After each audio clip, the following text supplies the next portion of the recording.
各位网友，大家好，今天是2021年6月22号，星期二，欢迎大家参加王健每日观察直播2的节目。我们今天有3个主题，第一个是中国将延长出入境管控到明年年底，那么另外一个是41国联盟要求调查新疆集中营，第三个是孙杨案重审，禁赛4年。那么我们来一个一个讲。那么先说这个出入境啊，那么中国政府宣布疫苗接种已经超过10亿，但是中国计划把出入境管控措施延长1年，那么以应对明年冬奥会和中共20大等敏感大事啊。那么这是《华尔街日报》的独家报道。那么《华尔街》报道说，这个国务院5月中旬开会部署明年的重大事项啊，参加会议的包括外交部、国家卫健委等部委。那么会议决定把出入境管控措施延长1年到明年年底。那么采取这种审慎态度的原因，是因为明年要发生2件这个我们刚才讲的这个大事，绝对不能出现任何的问题。那么一个是2月份举行的北京冬奥会啊，那么另外一个就是明年年底举行的中共20大。中共20大是中共的领导层换届选举啊。那么《华尔街日报》说啊，中国原本的疫苗接种进展缓慢，但是最近1-2个月突然速度加快啊。那么到6月20号，中国宣布已经超过10亿人接种了疫苗。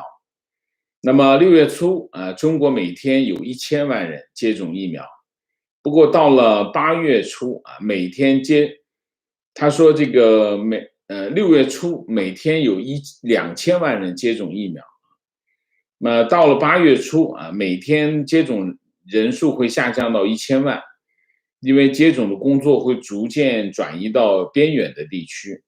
然后高盛估计到今年12月，中国人口的80%将会至少接种1剂疫苗。不过呢，这件事情也没那么乐观啊。为什么？因为中国疾控中心的研究员邵一鸣6月6号在接受每日经济新闻采访的时候说，打了国产疫苗还会感染这个病毒的情况确实存在。他解释说，疫苗的保护作用分3级，1级是预防感染，第2级是预防发病或者说轻症不会变成重症，第3级预防就是哪怕感染了，但是这个体内的病毒含量很少，就很难传播给其他的人，等于是防传播。他说中国疫苗的定位是2级预防，就是保护是针对发病，不是针对感染。所以呢，有一些人打完疫苗也会被感染。那么也就是说，邵一鸣这个揭示了一个非常重要的事实，就是中国国产疫苗无法提供感染的保护。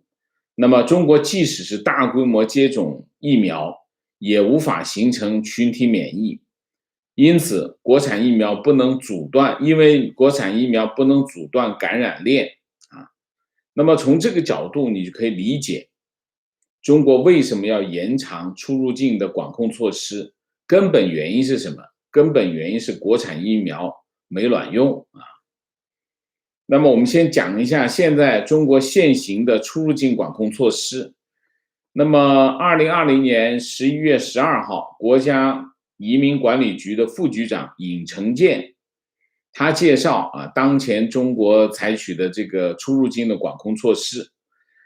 他说，疫情爆发以来，出入境管控措施包括：第一，严格口岸通道管控那么口岸的通道管控，关停46个陆路口岸，66条边民通道，从严限制仍然在运行的陆地口岸和边民通道人员通行，仅保留货物运转功能。这是第一。第二，严格限制控制出入境人流。暂停外国人持有效签证、居住许可入境。第二，暂停口岸签证和区域性免签证措施。第三，从严审批中国公民旅游等非必要事由的出入境证件申请，劝阻和限制内地居民旅游、探亲、访友等非必要、非急需出入境活动，这是第二。第三，严格边境地区和人员、交通工具的管理，提高对出入边境地区的人员、车辆核查力度，全力防范境外人员非法带役入境，这是第三。第四，2020年3月26号，中国民航总局发布关于疫情期间防控调整这个国际客运航班量的通知啊。那这个通知呢，就是2条。第一条，国内航空公司任何一个国家的航线只保留1条，每周运营1次，简称就是5个1啊。那么外国航空公司也是一样，到中国的航线只能保持1条，然后每周运营不得超过1班啊，这简称就叫5个1的政策，就是一家航空公司、一个国家、1条航线、1个星期1班啊，基本上叫5个1。然后呢，9月1号，2020年9月1号，民航总局发布通知，对疫情比较高的国家，它的航班采取这个客座率不高于75%的限制。那么这个限制是根据每个国家的这个疫情的情况进行调整啊，这是第4个。第5个，熔断措施，国际航班熔断措施，怎么个熔断法？航空公司入境后，那么航线你这个航班入境后，核酸检测如果发现有这个阳性的顾客，如果人数达到5个，那么这条航线就暂停1周啊，就熔断1周。那么人数如果达到10个，那么这条航线就暂停4周啊。这是一个叫熔断措施。同时采取这个国际航班的奖励措施。如果航空公司的航线航班入境后核酸检测阳性的旅客为0，那么连续3周，那么这个航班每周可以增加1班。那么如果最多可以增加2班，就原来你1周1班，那么你可以增加到1周2班，甚至1周3班，大概是这样。那么第7那么入境健康隔离措施。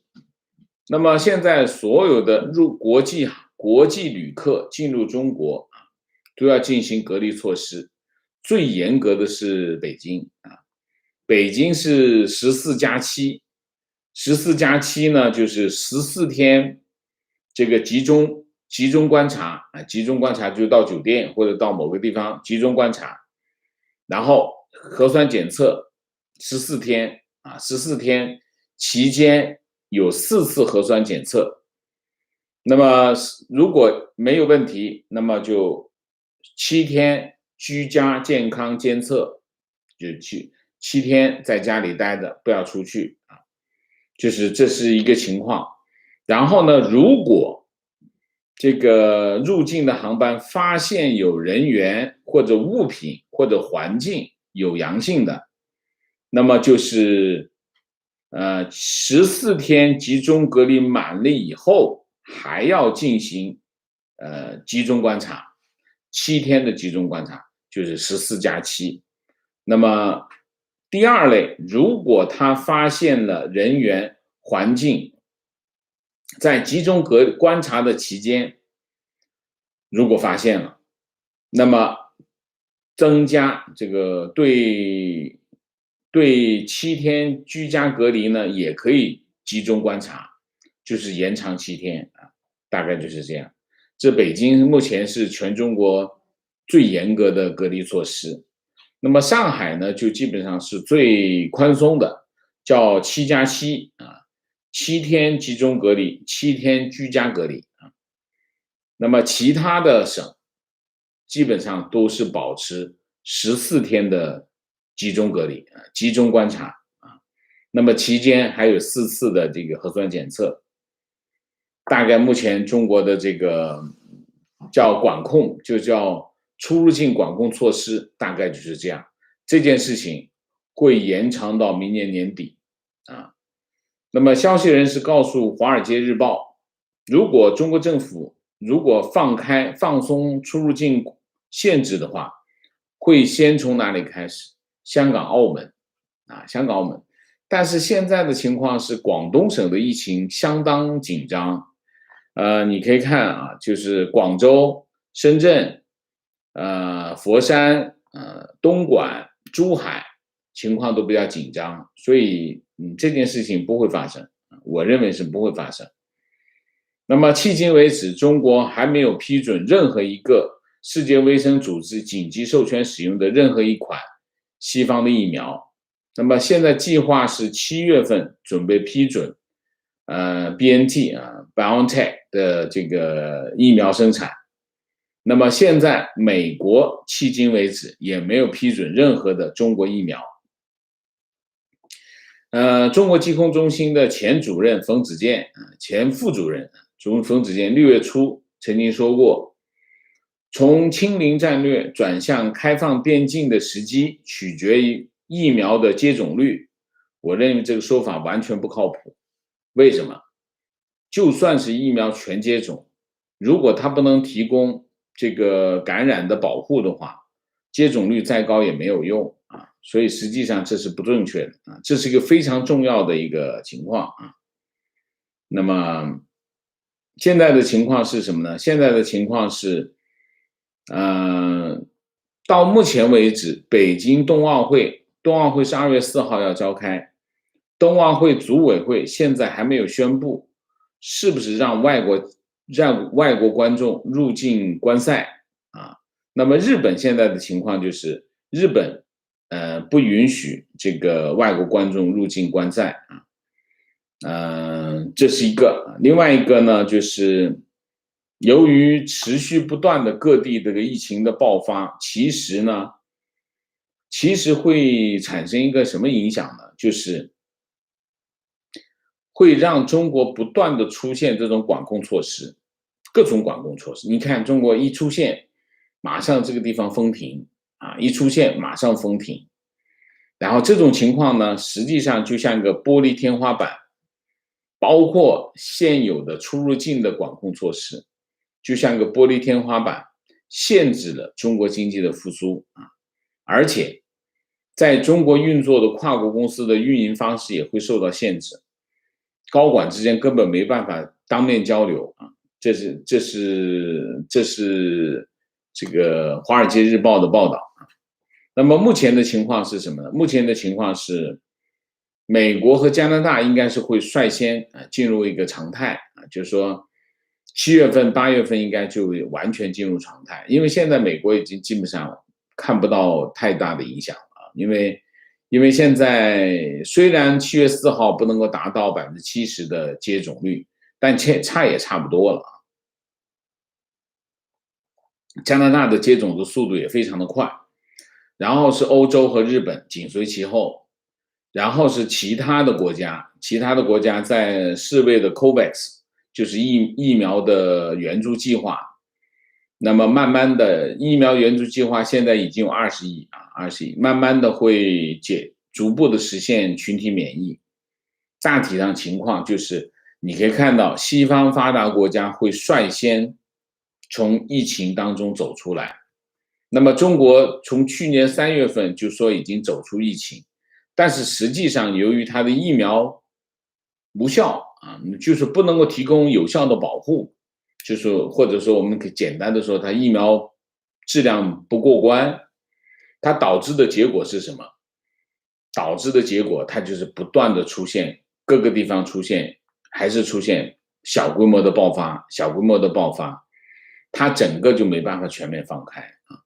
那么现在从目前的情况来看，它的出入境管控措施会延迟到明年年底啊，那后果会非常的严重啊。为什么？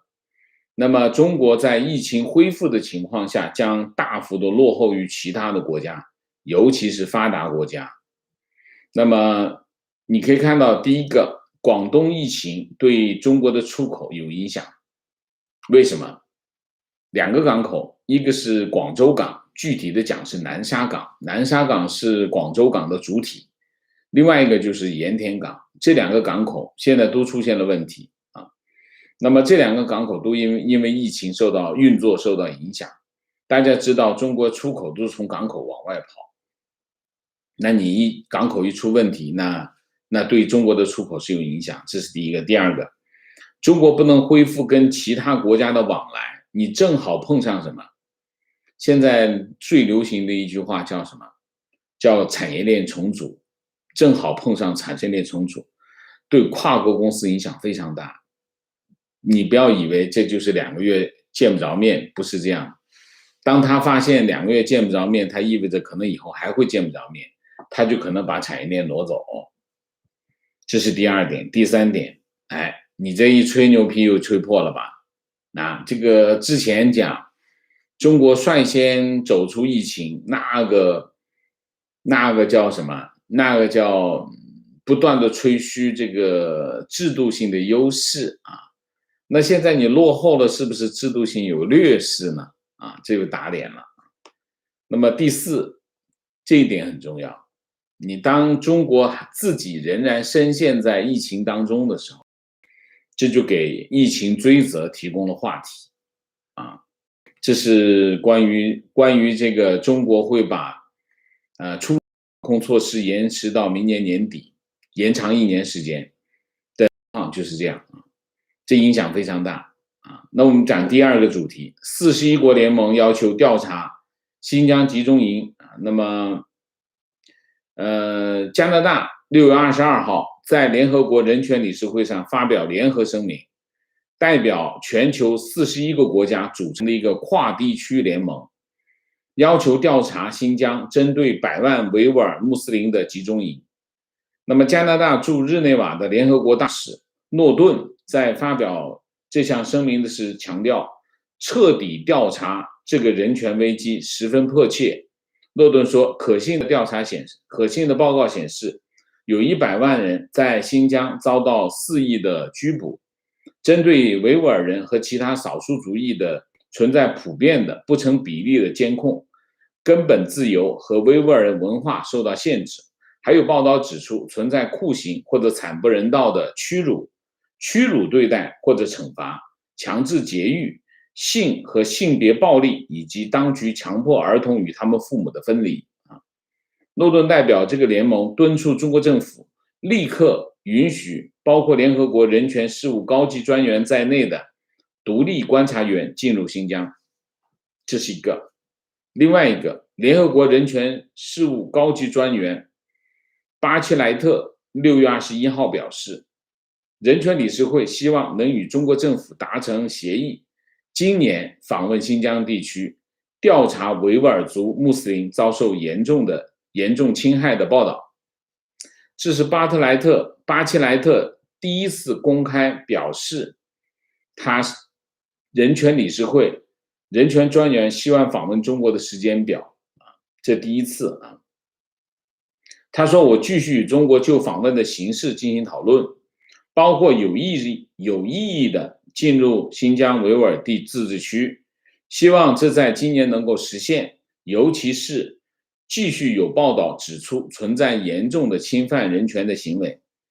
巴切莱特还谈到香港问题，他说，1年前在香港实行的港版国安法对香港民主空间和媒体产生了寒蝉效应。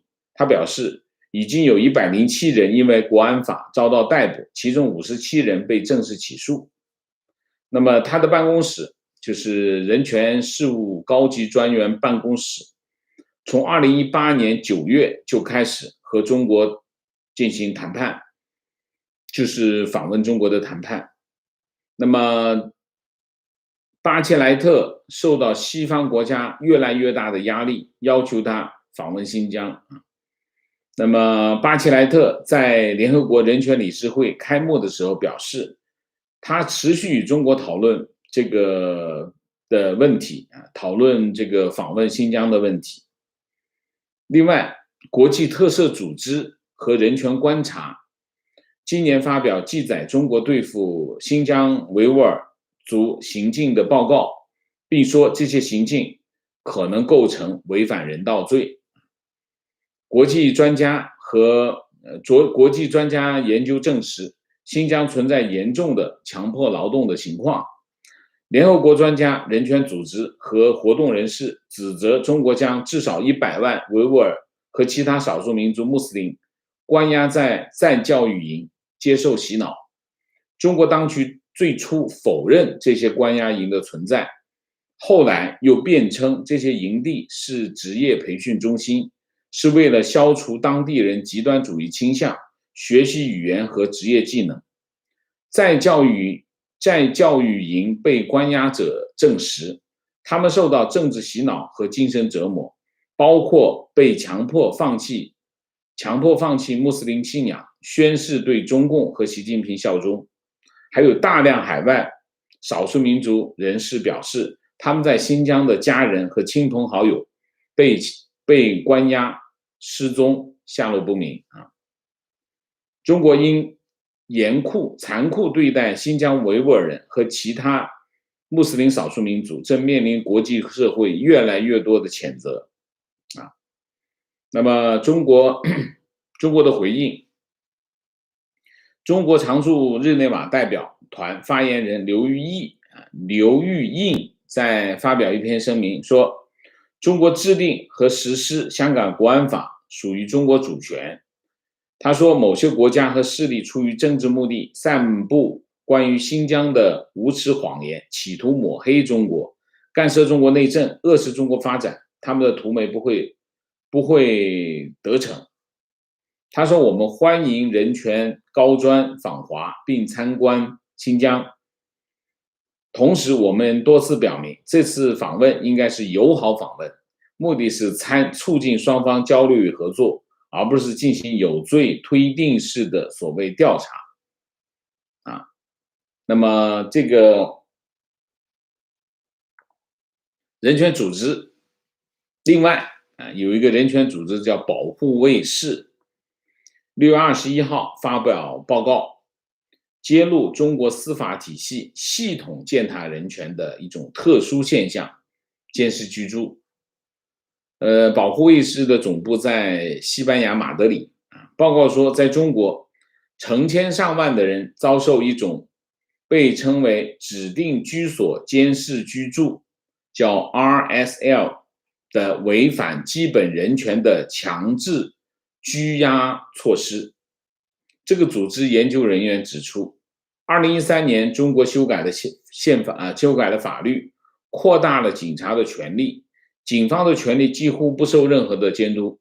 在此之前，中国的指定地点监视居住的做法还不普遍，基本上限于刘晓波、艾未未等特殊人物。但是到了2013年之后，这类案件大量增加。2013年案件只有大概325件，到了2020年，这个案件激增到5800件。从2013年到2020年之间发生的案件总计23000件。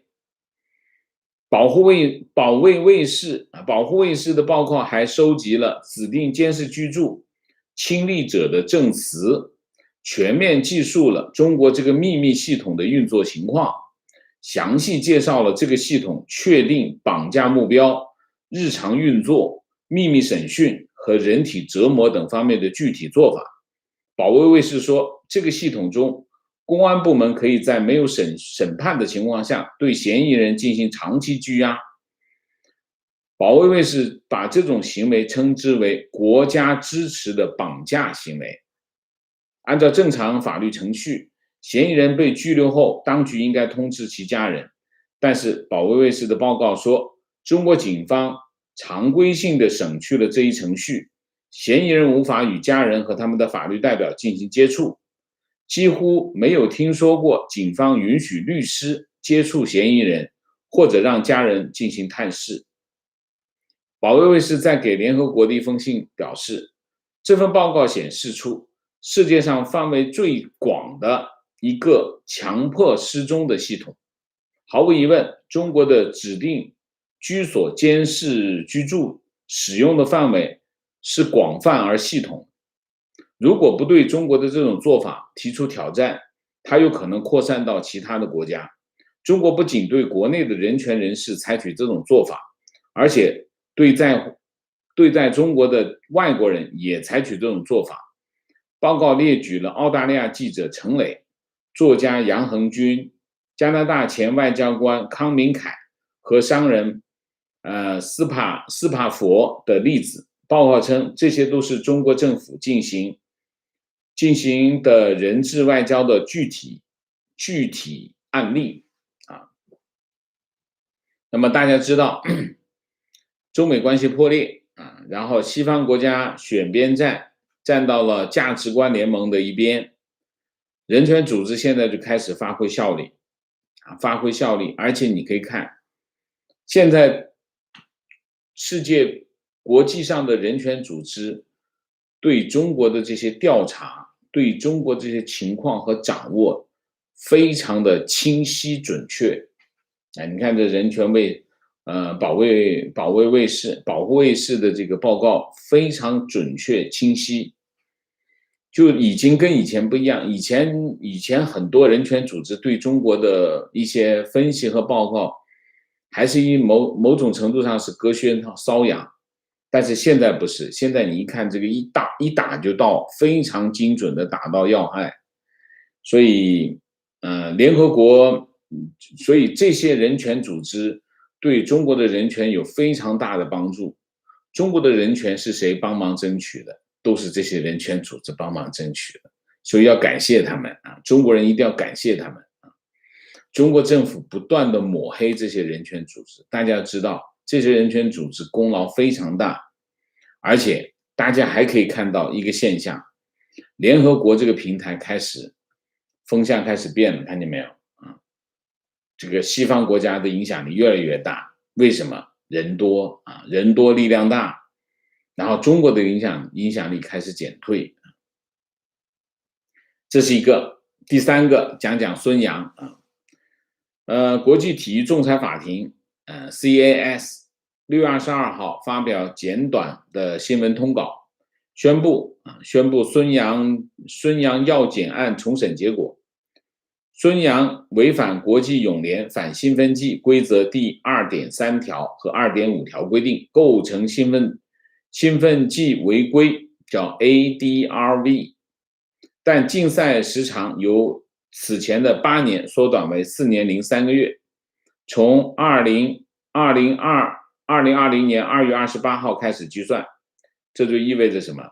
意味着29岁的孙杨无法参加2021年7月举行的东京奥运会。那么孙杨2018年一次赛外兴奋剂检查这个他和随同人员用锤子砸碎了这个装有血液样本的测试瓶，那么这次检查无法完成。2019年的1月，国际泳联裁决这次检查无效，说孙杨不存在违反这个兴奋剂条例的行为。但是世界反兴奋剂机构叫 WADA 不满裁决结果，向国际体育仲裁法庭提出上诉。CAS 接受了这个 WADA 的这个上诉。2020年2月宣布孙杨禁赛8年，然后这就是孙杨啊。那么孙杨在2012年伦敦奥运会、2016年里约热内卢奥运会获得金牌，但是他是一个有争议的人物啊。他曾在2014年服用兴奋剂被禁赛，然后这个澳大利亚运动员马克霍顿在2016年里约奥运会上称这个孙杨是药物作弊者。2019年韩国世界游泳锦标赛，霍顿和英国的游泳选手邓肯拒绝和孙杨握手和同台领奖啊。那么我们在去年的2月29号，我们有个专题叫孙杨禁赛8年，举国体制下的怪诞啊。那么兴奋剂的问题，兴奋剂是对体育的亵渎，那么也是中国举国体制的必然结果。中国运动员系统性的使用兴奋剂，而且这个兴奋剂的使用是在政府的授意、部署和执行的情况下发生的。所以这种所有的共产国家都有兴奋剂问题。中国在这个举国体制之下，兴奋剂的问题，苏联倒台之后，中国扛起了兴奋剂大旗啊，这就是中国的情况。好，我们今天3个主题都讲完了，我们下面进入互动。进入互动之前，温馨提示，请大家点赞，请新来的网友订阅，请大家加入我们的会员，支持我们做更好的节目。那么进入互动之后，请大家不要聊天，4个情况、问题、观点、情绪啊。OK， 明谢姥姥王，谢谢，赶上直播，问候王先生，谢谢姥姥王，谢谢，米卡卡，谢谢。好，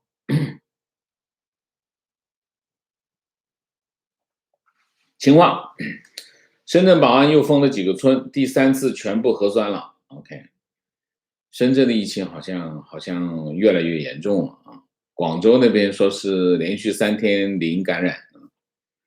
情况，王老师，我是上海滞留在英国，我朋友刚刚转机回上海，隔离天数为21天，并不宽松。虽然对外宣称14天酒店加7天居家隔离，但是没有一个居委会同意你回家隔离，防疫部门也不愿意签字，所以居家隔离根本不存在。OK， 那我们要更正一下，是21天隔离，就是实际上是在酒店住21天啊。情况加观点，国内的家人今天还和我们说，国内组织打疫苗的工作好得不得了，好得不得了啊！城市里每个小区都有音箱放着动员宣传，农村里大喇叭也放着动员宣传。据我所知，国内大多数人都不知道国产疫苗只是2级防疫，只能防重病，不阻止传播。这种大跃进式的打疫苗运动，最终可能导致只有原地踏步，不能全面放开。就是这样，这就是你，如果你不能够感染保护的话，那你就无法形成群体免疫。不能群体免疫，怎么去抵抗它呢？这是个很大的问题啊。情况坐标台湾。目前台湾的武汉肺炎疫情这2天确诊数都在100以内，而且其中台北市和新北市占了85%以上，其余的县市都只剩下零星的个案。如果疫苗接种率再提高，台湾很快会恢复正常。反而这个台北市的市长要打脸，对吧？你说是不是啊？天天在捣乱啊！观点，说实话，我从来没听过疫苗保护分三种层次的。网络上稍微查了一下，没看到国际的科学家有这样界定保护层次，感觉上很可能是中国科学家新发明的美丽谎言，用来掩饰中国的疫苗无效，非常正确，就是这个意思。不过我们就用它嘛，没关系啊，就用它嘛，就用来说嘛，这个正好，至少我们知道中国的疫苗是无效，因为疫苗就是防止感染，你不能防止感染，那叫什么疫苗？你说对不对？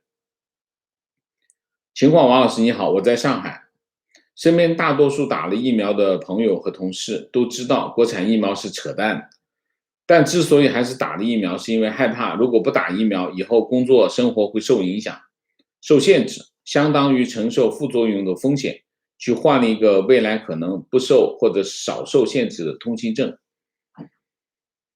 我的建议还是打，为什么哈？疫苗的副作用到目前来看，没有看到很严重的副作用啊，至少我们节目当中，我没有听到有人在讲这件事情，这第一个。第二个，打疫苗的好，为什么要打？就是我们其实打疫苗，所有的疫苗，其实正常的疫苗都是有副作用。那么副作用有大有小，有严重有没那么严重，但是副作用不管怎么样，它是一种风险。那么现在的情况是我们衡量打还是不打，其实就是衡量打的风险高还是不打的风险高。那显然是不打的风险高，那就两害相权取其轻，那还是打。所以就算在国内，我的建议还是打啊。除了你刚才说的这个通行证的问题以外，我觉得还是打，打的风险比不打的风险要小啊，这是一个理性的判断啊。当然，你如果有更多的资料判断更好，但是我现在没有这样的资料啊。观点：中国疫情最终只能依靠大规模打西方的疫苗，否则会一直出现爆发。开放边境管控遥遥无期，拖得越久，对中国经济的长期打击越大。问：打卡墙外，经过这次疫情，我对中国作为深恶痛绝。每每跟华人聊天的时候，如果听到他们骂中国，我也会很赞同。但每次听到老外质疑和批评中国的时候，我还是不由自主的为中国辩护。我这是什么心态？需要怎么调整？如果你讲的是事实，没有问题啊，理解吗？我觉得不存在辩护和赞同的问题，我们就坚守一个原则，就是是不是真的，是不是事实就好了。如果老外讲中国，他讲的不对，你当然不能支持他，你当然反对他。就算是中国人讲中国，批评中国，如果讲的不对，你当然也要反对，一样的道理。我们坚守的是什么？我们坚守的是实事求是的底线啊。那不能说你喜欢这个人，他说的所有的话都是对的，不是这样。你喜欢他的人，这个人仍然会说错，你仍然要帮他纠正啊，对吗？情况，我爸妈护照今年年底就要到期了，但我爸去按正常程序更换新的护照，结果办事的人直接说，现在除非有对公函，否则不给换。我说更新护照和办新护照是两回事，流程都不一样。我爸又去问，对方的回答，不管更新还是新办都一样，现在都不给办，还反问我爸，现在给您办了，你能出国吗？刚才前面讲不给办，都不给办，除非有急事。情况早几个星期，我在这里提到朋友妹妹的过期护照不给换新，现在他刚收到美国在广州领事馆发给他的移民面谈信，他拿这个信才可以去换新护照。面谈是本月月底，但是广州因为疫情不能进入，只能改期。情况，我母亲是个退休教师，护照到期不给换，一定要申请国外签证的材料翻译给他们，他们再决定是否审批更换护照。翻译好了，公安局又说他们单位网上备注了，必须要到单位出证明才同意办理才行。原来他们学校科级以上和讲师以上都做了网上备注，自己去办护照是不行的，一定要单位同意才行。OK。现在越来越像文革了，文革什么都要单位同意啊。情况，妈妈每年要回老家照顾外公3个月，最近打算动身回自己家，在老家打完第1针疫苗，到今天为止已经60天过去了，还是无法预约打到第2针。老家居委会的人说，你拿着买好的机票来，我们才能安排第2针，但是航空公司那边说打好第2针才给买机票，直接进入死局。真的是。观点：中国现在执行最极端的隔离措施，宣传最高的疫苗注射人数，号称最好的疫苗，最低的每日感染人数，这些消息放在一起，能证明的是，中共国是一个谎言之国。这些数据或许一条是谎言，或许全部是谎言。中共国唯一的真相就是没有真相。提问王水，全世界都谴责中共，但中共对新疆问题还是这个态度，是不是因为他们觉得他们只是把对汉族人的迫害用到新疆少数民族身上，所以没有问题？其实中共不光对少数民族，其实对所有的中国人都实行了迫害，只是发生在少数民族身上呈现的效果更明显。你还是要去了解一下情况，好吗？